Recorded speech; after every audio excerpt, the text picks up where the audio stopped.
And speaking of which, as the glow of this inauguration fades, begins the work of governing the city of Chicago. A city that's facing some tough challenges as the Johnson administration takes office. So where should Mayor Johnson focus his efforts? Leaders in three key areas talked with us and shared their vision for Chicago. What safe American cities do all over this country. They love the people enough to invest in them. It was his most common refrain while on the campaign trail, and now a North Star for his administration.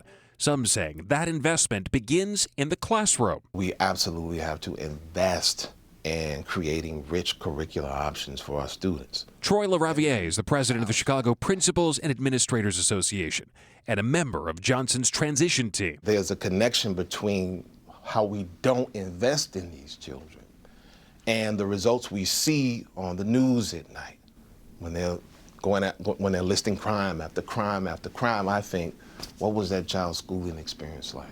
Did they find any meaning? Investment extends beyond schools as well. It's the right strategy for businesses too. Michael Fasnacht is the president of World Business Chicago, tasked with boosting the city's economic development.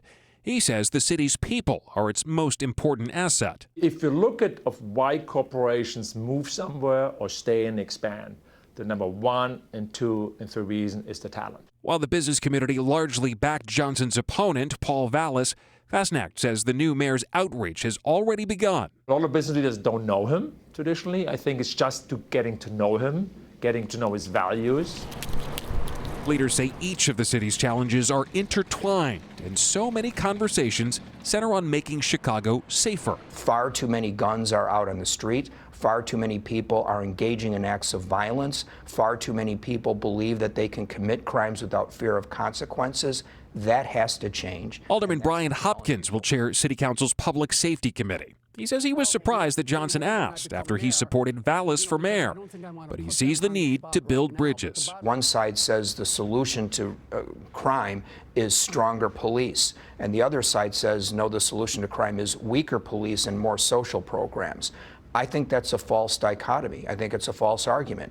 It's not an either-or approach. We need both. No matter the issue, there is some consensus. After years of divisiveness, it's time to focus on finding solutions. I understand the cynicism that people feel today, and we do have a string of broken promises in recent history that we have to overcome. But what choice do we have?